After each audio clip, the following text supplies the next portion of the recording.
주요 뉴스입니다. 북대서양조약기구 나토가 북한군이 러시아 쿠르스크 지역에 배치됐다는 사실을 공식 확인했습니다. 미 국방부는 북한군이 전장에 투입된다면 합법적 공격 대상으로 간주된다고 말했습니다. 윤석열 대통령은 유럽연합 집행위원장과의 통화에서 북한군의 우크라이나 전선 투입이 예상보다 빠른 속도로 이뤄질 수 있는 엄중한 상황이라고 말했습니다. 국정원은 파병된 북한군의 총책임자로 김영복 조선인민군 총참모부 부총참모장의 러시아 파견을 사실상 공식 확인했습니다. 중국의 한 반도체 기업에서 근무하는 우리 교민이 지난해 말 간첩 혐의로 체포돼 구속된 사실이 알려졌습니다. 반도체 관련 정보를 한국으로 유출한 혐의를 받고 있는데 반간첩법으로 우리 국민이 구속된 건 처음입니다. 기아 타이거즈가 삼성을 꺾고 통산 12번째 한국 시리즈 우승을 달성했습니다. MVP의 영예는 한국 시리즈 내내 맹타를 휘두른 기아 김선빈이 차지했습니다. 당분간 낮 기온이 20도를 웃돌면서 예년보다 포근하겠습니다. 오늘 전남 해안과 제주도엔 비가 내리겠고 특히 남해안과 제주도엔 초속 15m 안팎의 강한 바람이 불어 주의가 필요합니다. 시청자 여러분 안녕하십니까? 북대서양조약기구 나토가 북한군이 러시아 전선에 배치된 사실을 공식 확인했습니다. 여기에 우크라이나는 북한군이 이미 야간 훈련까지 받고 있다고 밝혔는데요. 미국은 만약 북한이 전선에 투입된다면 공격 대상으로 간주하겠다고 말해 상황이 급박하게 돌아가고 있습니다. 먼저 이규옥 기자입니다. 북대서양 조약기구 나토가 북한군 병력이 전선인 러시아 서부 쿠르스크에 배치됐다고 공식 확인했습니다. 한국 대표단이 공유한 정보와 나토 회원국 확보 파병 동향을 종합해 북한군의 실전 투입이 사실상 임박했다고 판단한 겁니다. I can confirm that North Korean troops have been sent to Russia and that North Korean military units have been deployed to the Kursk region.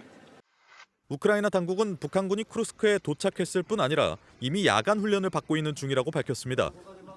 실제 전투 투입 시점은 확인되지 않았지만 휴지와 비누 등 보급품을 지급받고 통역관 도움 아래 조직화를 시작했다는 겁니다. 이런 가운데 미 국방부는 북한 군인이 전장에 투입된다면 합법적인 공격 대상으로 간주된다고 강조했습니다. 우크라이나가 미국 무기를 사용해 북한군을 공격하는 걸 제한하지 않겠다는 겁니다. 미국은 지난주 파견된 북한 병력이 3,000명이라고 추정했지만 10,000명이 러시아로 갔고 이 중 일부가 전선으로 이동했다고 수정치를 내놨습니다. Around 10,000 total North Korean troops moved to eastern Russia. We have, over the last few days, seen a portion of those 10,000 groups move west closer to Ukraine. 미국은 북한군이 실전에 투입되는 것을 우려한다며 북러와 가까운 중국과도 이 문제에 대해 논의하고 있다고 밝혔습니다. MBN 뉴스 이규옥입니다. 한편 윤석열 대통령은 북한군의 전선 투입이 예상보다 빨리 이뤄질 수 있는 엄중한 상황이라고 평가했습니다. 우리 국가정보원은 김정은의 최측근이자 북한 군부의 핵심 인물인 인민군 김영복 부참모장이 러시아에 입국했다고 공식 확인했습니다. 이 내용은 최민성 기자입니다. 러시아로 파병된 북한군의 전선 배치가 본격화되자 윤 대통령은 국제사회와 공동대응에 나섰습니다. 윤 대통령은 우르줄라 폰데어라이엔 유럽연합 집행위원장의 요청으로 이뤄진 전화통화를 통해 파병 북한군에 대한 정보와 대응 방안을 논의했습니다. 윤 대통령은 북한군의 우크라이나 실제 전선 투입이 예상보다 빠른 속도로 이뤄질 수 있는 엄중한 상황이라고 내다봤습니다. 그러면서 러브 군사협력 중단을 촉구하고 단계별 조치를 적극 취해 나갈 것이라고 밝혔습니다. 폰데어라이엔 집행위원장도 북한의 러시아 파병은 우크라이나 전쟁 상황을 더욱 악화시키는 중대한 사안이라며 대한민국과 적극 협력할 준비가 되어 있다고 강조했습니다. 국가정보원은 파병된 북한군 총책임자 자격으로 김영복 조선인민군 총참모부 부총참모장의 러시아 파견을 공식 확인했습니다. 김영복은 김정은 북한 국무위원장의 군부 측근 중 한 명입니다. 이와 함께 북한군의 러시아 쿠르스크 배치 시점이 앞당겨진 것으로 파악했습니다. 국정원은 이미 여러 보도에 나오는 것처럼 북한군이 러시아 쿠르스크 쪽으로 이동했거나 이미 전개가 돼 있는 걸로 보인다고 밝혔습니다. 북한의 전선 배치는 당초 12월 초로 예상됐지만 파병 사실이 알려지자 러시아와 북한이 조급해졌다는 분석입니다. MBN 뉴스 최민성입니다. 앞서 보신 것처럼 북한군의 파병 사실이 공식적으로 확인되면서 우리 정부는 적극적인 외교전에 나서고 있습니다. 우리나라 외교안보 분야의 핵심 관계자들이 북대서양조약기구 나토와 미국을 잇따라 방문하는데요. 국제사회와 논의 후 우크라이나에 대한 무기 지원 여부를 결정할 전망입니다. 이어서 김세희 기자입니다. 한국 정부 대표단이 벨기에 브뤼셀 나토 본부를 방문했습니다. 대표단은 정보, 군, 외교당국 고위 관계자로 구성되어 있는데 나토 측과 정보를 공유하고 대응 방안에 대해서 논의하고 있는 걸로 전해집니다. 북한군의 전투지역 투입 임박에 나토 측과 우크라이나 현지 모니터링단 파견과 우크라이나 군 지원 문제도 협의했을 가능성이 큽니다. 포로로 잡은 이 장병을 어떻게 취조하고 신문할 것이냐. 북한군에서 심리전을 수행을 하고 예측하고 준비를 해야 되는데 나토의 협력은 필수적입니다. 조태열 외교장관과 김용현 국방장관은 현지 시각 오는 31일에 미국 워싱턴에서 2+2 외교국방장관 회의를 열어 소통을 이어갑니다. 이번 장관회의는 지난 2021년 한국에서 5차 회의가 열린 지 3년 만으로 윤석열 정부 들어서는 처음입니다. 정부는 국제사회와의 협의 내용과 북한군의 우크라이나 전쟁 참전 수위를 바탕으로 우크라이나에 살상무기를 지원할지 여부를 결정할 것으로 보입니다. MBN 뉴스 김세희입니다. 프로야구 한국 시리즈에서 기아 타이거즈가 삼성 라이온즈를 꺾고 지난 2017년 이후 7년 만에 우승의 주인공이 됐습니다. 통산 12번째 우승을 달성했는데 37년 만에 안방인 광주의 홈팬들 앞에서 우승컵을 들어올려 기쁨을 더했습니다. 신영빈 기자입니다. 3승 1패 후 5차전 안방에서 한국 시리즈 우승 기회를 잡은 기아. 저한 에이스 양현종이 나섰지만 1회 초 삼성 디아즈의 투런포에 이어 김영웅의 백투백 홈런까지 허용하며 기세를 뺏겼습니다. 1회 말 나성범의 희생플라이로 곧장 한 점을 쫓아가다 3회 초 디아즈에게 연타석 트럼포를 얻어맞은 양현종이 마운드를 떠나고 맙니다. 승부가 6차전으로 향할 위기의 순간 열광적인 광주 팬들의 함성에 기아 타선이 호랑이 기운을 내기 시작합니다.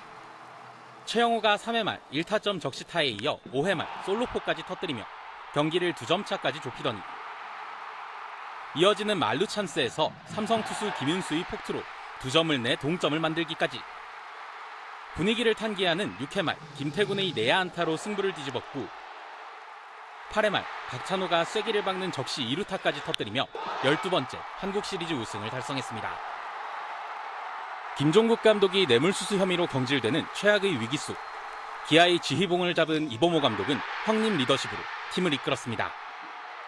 7년 동안 우승을 많이 기다려주셨는데 올 시즌에 첫 시즌에 이루게 돼서 너무나도 감사하게 생각하고 다시 준비해서 내년에도 꼭 이 자리에 설 수 있도록.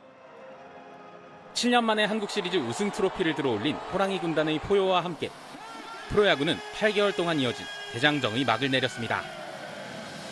MBN 뉴스 신영빈입니다.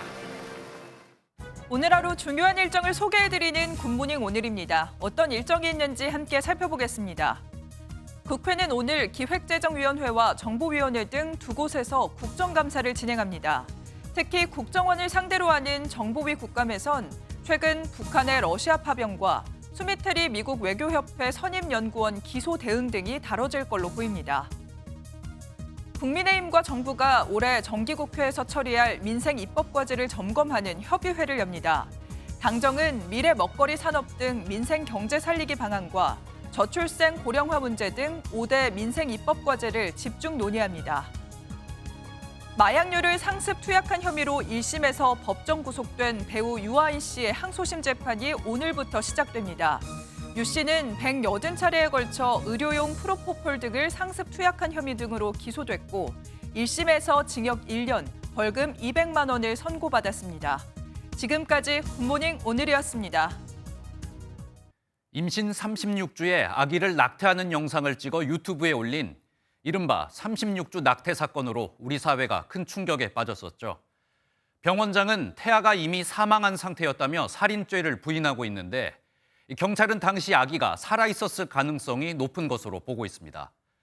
산모와 병원이 미리 수술비를 협의하고 날짜까지 맞춘 정황을 포착한 것으로 확인됐습니다. 백길종 기자가 취재했습니다. 임신 36주차 여성에게 낙태 시술을 해 태아를 사망에 이르게 했다며 살인 혐의를 받고 있는 병원장 윤모 씨와 집도의 신모 씨. 낙태 수술 지시하신 거 맞습니까? 살인 혐의 된다는 거 알고 지시하셨어요? 이들에 대한 구속영장이 한 차례 기각됐지만 경찰은 명백한 살인이었다며 혐의 입증을 자신했습니다. 앞서 병원장은 수술 당시 사산한 아이를 꺼낸 것이라고 밝혔는데 경찰은 아이가 살아있었다고 판단하고 있습니다. MBN 취재 결과 경찰은 산모인 유튜버 A씨가 병원 측과 수술비를 협의하고 수술 날짜까지 조율한 정황을 포착한 것으로 확인됐습니다. A씨가 900만 원에 달하는 수술비를 마련하는 데 시간이 걸렸고 실제 입금이 된 뒤에야 수술이 이루어졌다는 겁니다. 병원 진료기록부대로 태아가 사산했다면 산모 역시 위험할 수 있어 지방에서 굳이 수도권으로 올라와 수술할 이유가 없다는 게 경찰의 판단입니다. 태아가 사산했다면 병원 측은 수술 뒤 건강보험공단에 보험금을 청구할 수 있지만 경찰 조사 결과 이 같은 내역도 파악되지 않았습니다. 한편 경찰은 아이가 당시 생존해 있었지만 의료진이 응급조치를 할 준비를 하지 않았던 것으로 보고 이 부분도 확인하고 있습니다. MBN 뉴스 백길종입니다. 실손보험 청구가 안 되는 비싼 시술을 환자에게 권유한 다음 가짜 서류를 만들어 보험금을 타낸 병원장과 환자 300여 명이 덜미를 잡혔습니다. 이런 수법으로 가로챈 실손보험액이 무려 7억 원에 달했습니다. 보도에 한여애 기자입니다. 서울 강남의 한 정형외과로 경찰이 들이닥칩니다. 병원 안에는 VIP룸과 각종 의료기기가 있고 책상 위에는 압수된 자료가 펼쳐져 있습니다. 진료 기록을 허위로 작성해 7억 원 상당의 실손보험금을 가로챈 혐의로 병원장 A씨와 환자들이 적발됐습니다. A씨는 유명 운동선수가 받는 시술이라며 실손보험 청구가 불가능한 고주파 치료를 환자에게 권유한 뒤 다른 시술을 받은 것처럼 진료기록부에 허위 기재한 혐의를 받고 있습니다. 또 하루에 받을 수 있는 보험 한도에 맞춰 여러 번 진료를 받은 것처럼 진료일을 쪼개기도 했습니다.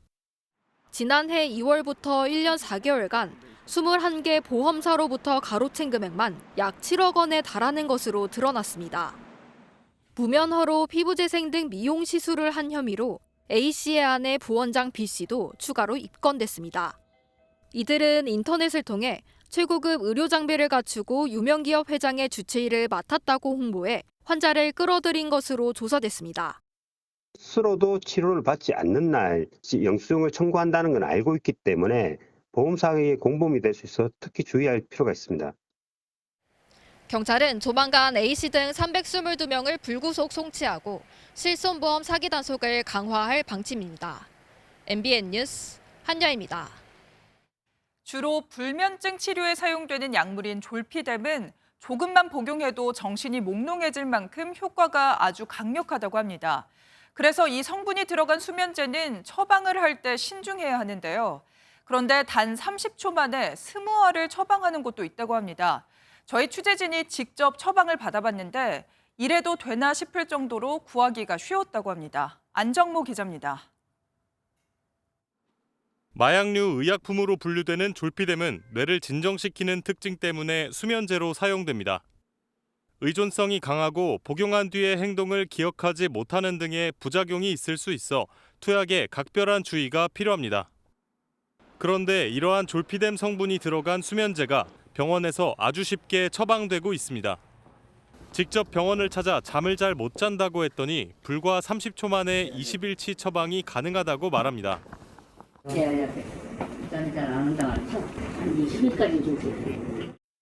규칙적인 운동 등 비약물적인 치료를 우선하라는 식약처 매뉴얼도 지켜지지 않았습니다. 약 말고 좀 행동으로 치료하는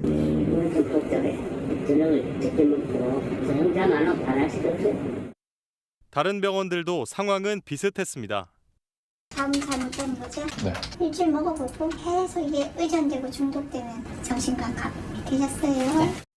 직접 처방받은 졸피뎀 28일치입니다. 취재진이 10곳의 병원에 방문해 보니 8곳의 병원에서 단 몇 분 만에 이 졸피뎀을 처방해 주겠다고 말했습니다. 이 사람이 꼭 필요한 사람인지 왜 이거를 써야 되는지에 대한 검증 없이 그냥 말 한마디 듣고 처방해도 아무런 저희가 검증이 안 되니까. 환자의 상태를 제대로 파악하지도 않고 처방되는 마약류 수면제.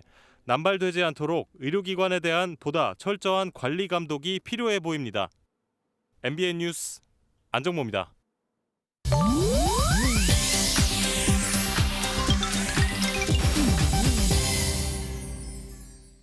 인터넷에선 어떤 소식들이 화제일까요? 인터넷 와글와글입니다.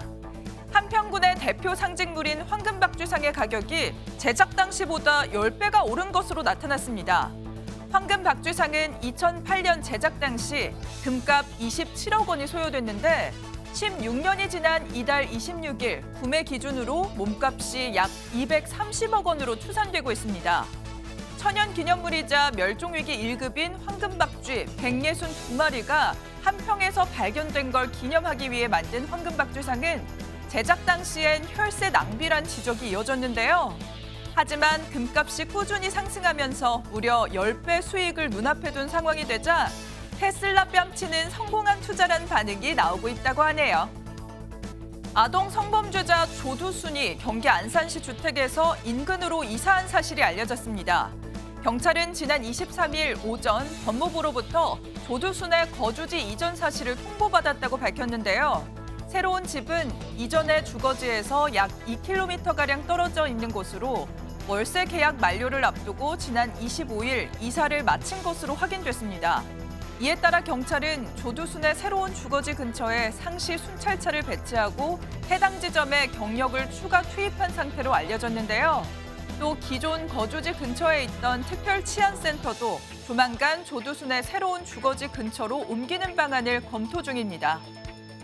세계적인 팝스타 아델이 자신의 콘서트 객석에 앉아있는 오랜 우상 셀린 디옹을 보고 눈물을 터뜨리는 모습이 온라인에서 화제가 됐습니다. 현지 시간 26일 미국 공연에서 노래를 부르던 아델은 희귀 난치병으로 활동을 중단한 셀린 디온을 발견했습니다.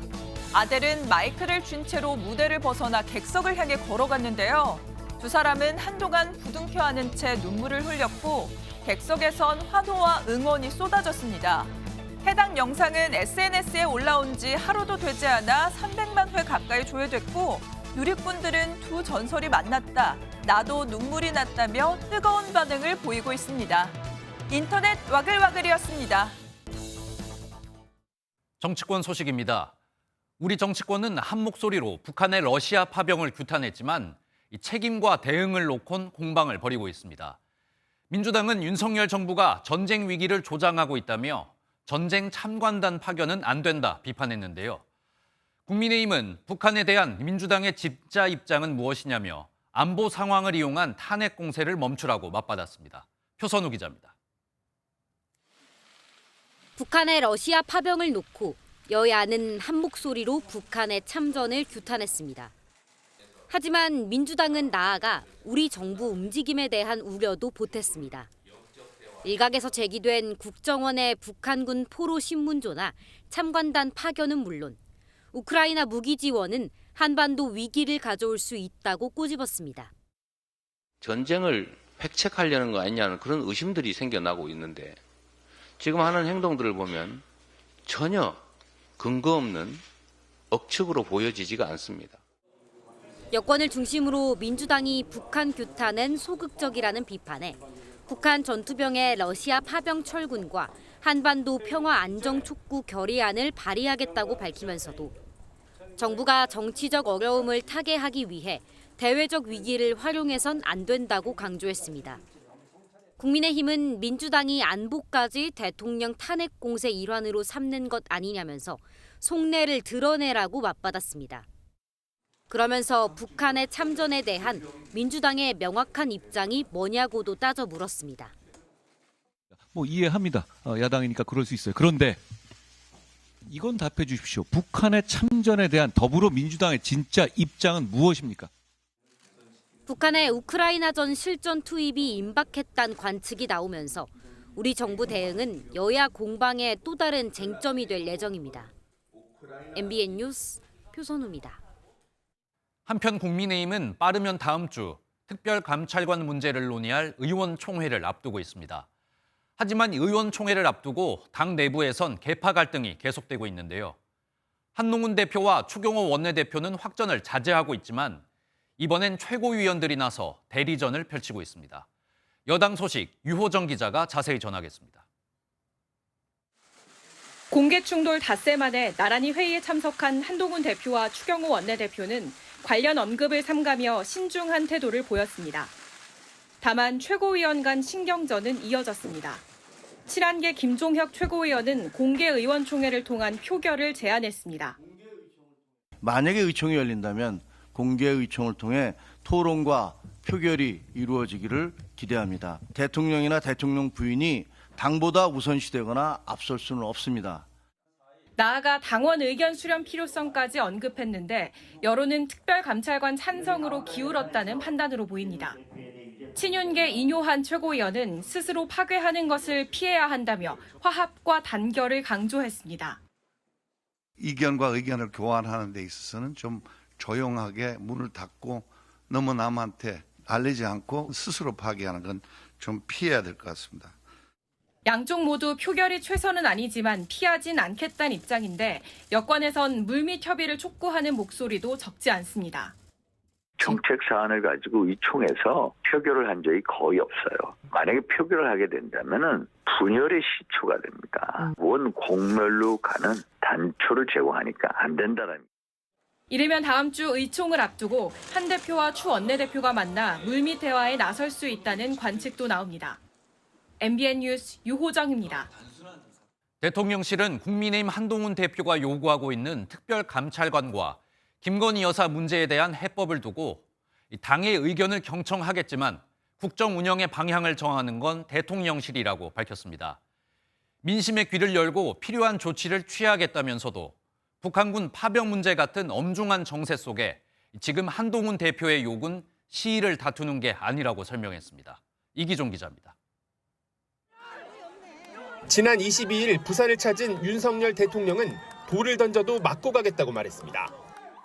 여러분 힘들게 사시는 모습을 보니까 제 마음이 아주 많이 찡합니다. 더 열심히 일하겠습니다. 이후 처음 열린 수석 비서관 회의.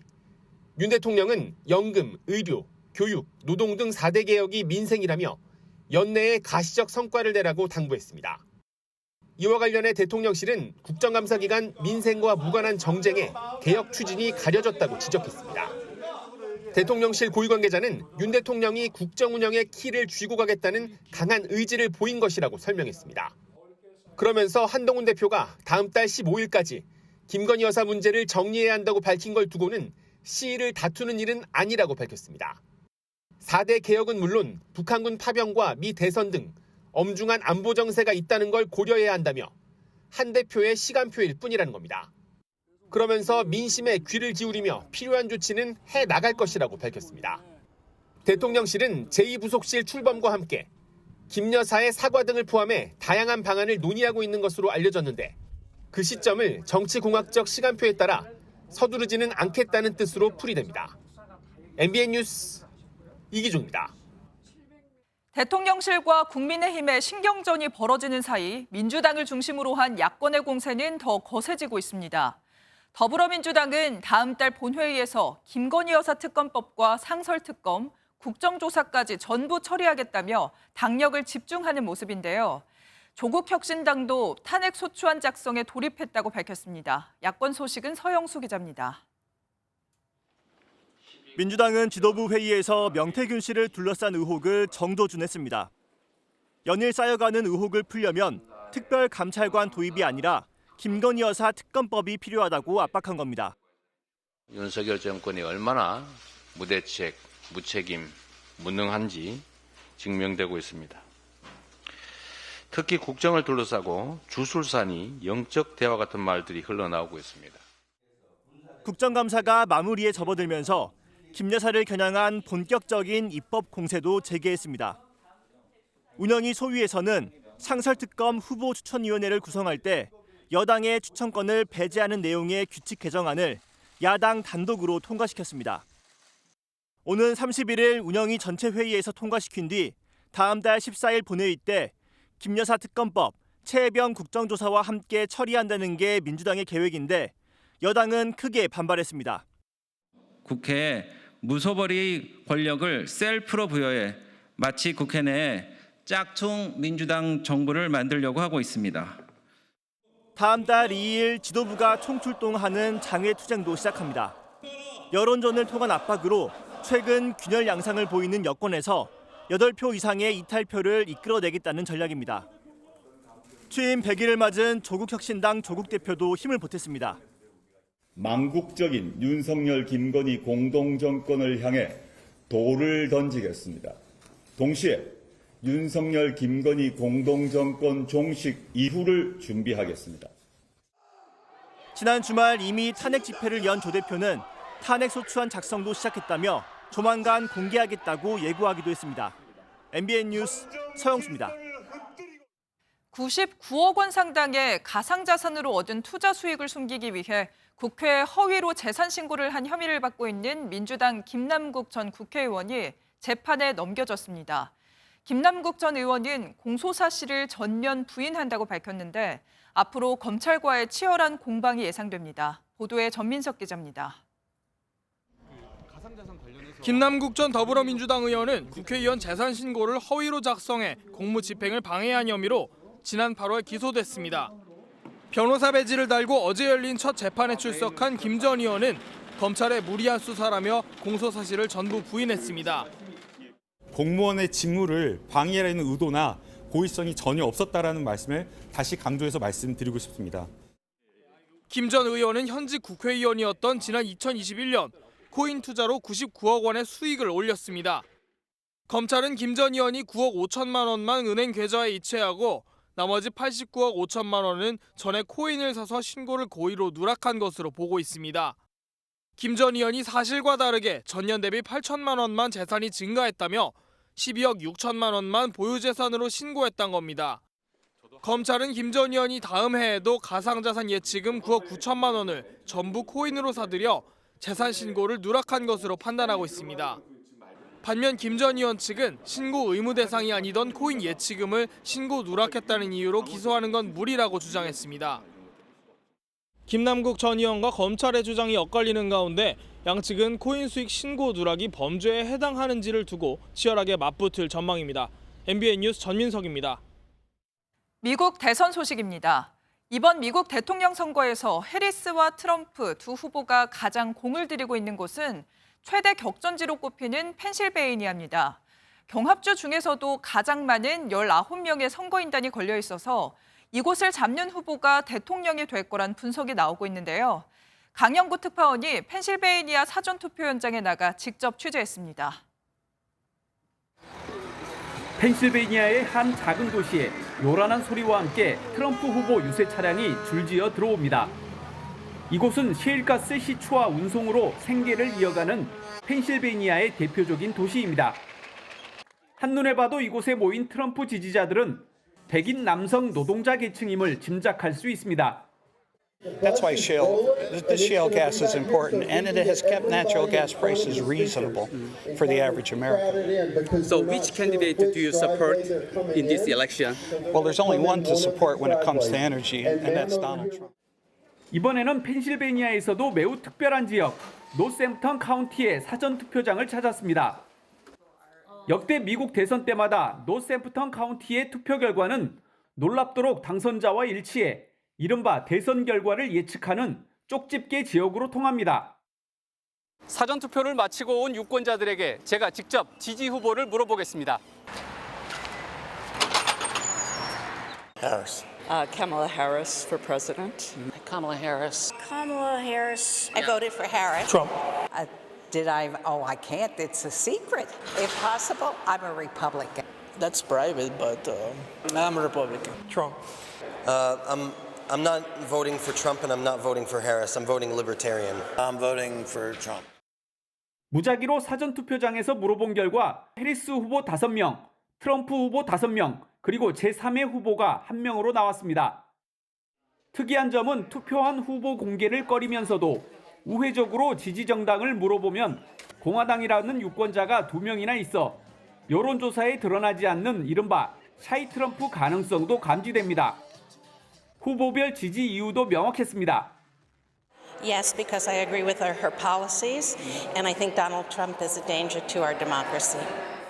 The economy was a lot better on the Trump, where there was a lot more jobs.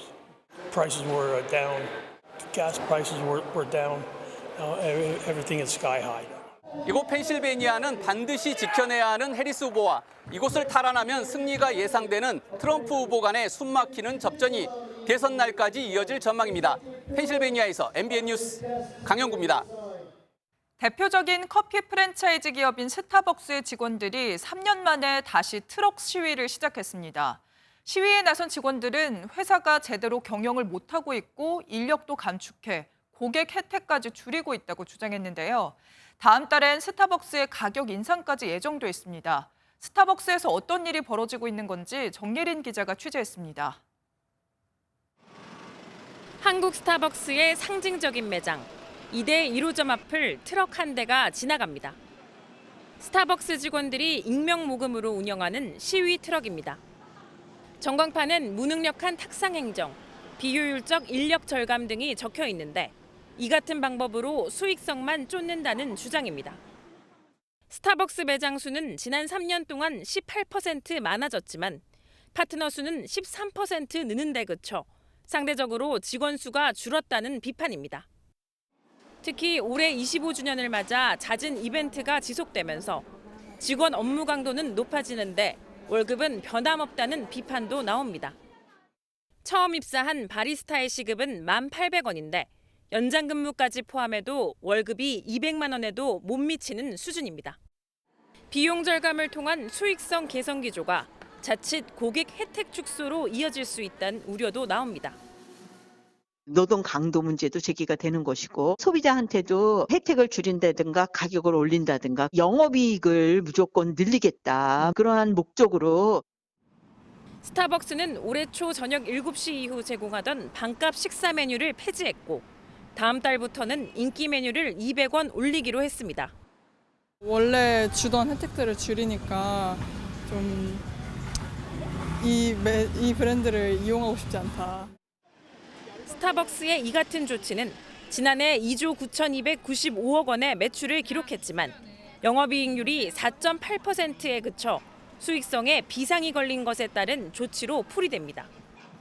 스타벅스 측은 매출액 대비 인건비 비중은 32%로 높은 편이라며 고객 혜택 등을 위해 파트너들의 의견과 제언을 경청하겠다는 입장입니다. MBN 뉴스 정예린입니다. 올해도 예상보다 세금이 덜 거치면서 30조 원 규모의 세수 펑크가 예상되고 있습니다. 정부가 이 돈을 어떻게 마련할지 대책을 내놨는데요. 보통은 국채를 발행해서 돈을 메우는데 국가 채무가 늘어날 것을 우려해서 이번엔 국채 대신 주택기금을 끌어다 쓰기로 했습니다. 지방자치단체에 주는 교부금도 줄이기로 했는데 벌써부터 반발이 나오고 있습니다. 이혁근 기자입니다. 지난달 정부가 다시 계산해 발표한 올해 국세 수입은 337조 7천억 원으로 애초 계산했던 것보다 30조 원 가까이 줄었습니다. 쓸 곳은 정해져 있는데 들어오는 돈이 2년 연속 역대급으로 펑크가 났지만 당시엔 구체적으로 어떻게 메울지 발표하지 않았습니다. 결국 정부는 돈을 빌리는 대신 각종 기금에서 최대 16조 원을 끌어오는 대책을 내놨습니다. 정부는 추가 국채 발행 없이 가용 재원을 활용하여 금년도 세출 예산을 최대한 차질 없이 집행하겠습니다. 이번에도 역시 외국 환 평형 기금에서 4조 원에서 6조 원가량을 끌어다 쓰기로 했습니다. 외평 기금은 외환 방파제로 불리는데 환율이 불안정할 때 달러나 원화를 사고 팔아 환율을 안정시키는 돈이어서 벌써부터 우려의 목소리가 큽니다. 청약통장 납입금으로 조성된 주택도시기금도 최대 3조 원, 국유재산관리기금 3천억 원도 세수 부족분을 채우기 위해 투입됩니다. 지난번에 외평채 손대지 않겠다 이렇게 얘기했죠. 그것도 한 달도 안 돼가지고 지금 뒤집고 있는 거 아닙니까? 정부가 지자체에 넘겨주는 교부금도 6조 5천억 원가량 줄어 재정이 열악한 지자체에 거센 반발이 예상됩니다. MBN 뉴스 이혁근입니다.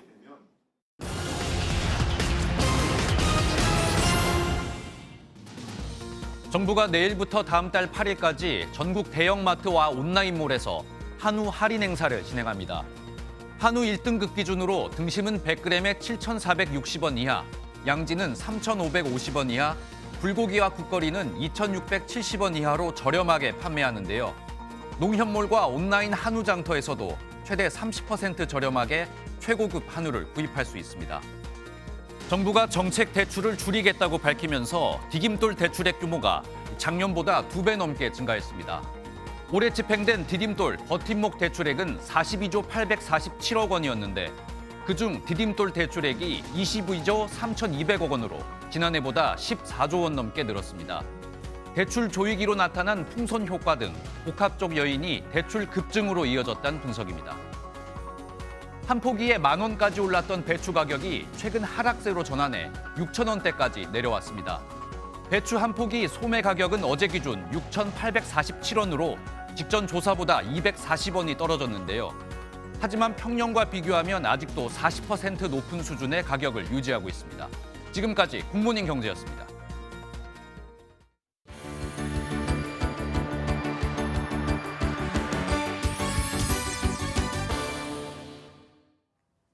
굿모닝 월드입니다. 여기 커다란 배 한 척이 강가 위에 떠 있는데요. 태국에서 왕실의 기념 행사를 열었다고 합니다. 그 모습을 화면으로 만나보시죠. 태국의 수도 방콕 차오프라야 강 위를 왕실 바지선 행렬이 지나갑니다. 국왕과 왕비도 모습을 드러내고 사람들이 경의를 표합니다. 태국 국왕 마하 와치랄롱콘의 72번째 생일을 기념하기 위해 열린 왕실 바지선 행사입니다. 52척의 왕실 바지선에 무려 2,200명의 노군이 투입됐다고 하는데요. 태국의 국교인 불교의 종교적 전통이 잘 드러나는 멋진 행사가 아닌가 싶네요. 티모시 살라메라는 배우를 아시나요? 국내에서도 큰 인기를 얻고 있는 헐리우드 배우인데요. 뉴욕 거리에 이 배우가 깜짝 등장했습니다. 미국으로 가보겠습니다. 미국 뉴욕에서는 티모시 살라메 닮은 꼴 대회가 열렸습니다. 그리고 수많은 인파 사이에 진짜 티모시 살라메가 나타났는데요. 대회 현장에 실제 티모시 살라메가 모습을 드러내 모두를 놀라게 했습니다. 사람들은 이에 열광하고 함께 사진을 찍으며 행복한 시간을 보냈다고 합니다. 하지만 배우가 나타나기 직전까지 경찰은 집단 해산을 명령하고 주최 측에 벌금을 부과했다는데요. 자세한 이유는 알려지지 않았지만 관련 문제가 잘 해결되면 좋겠네요.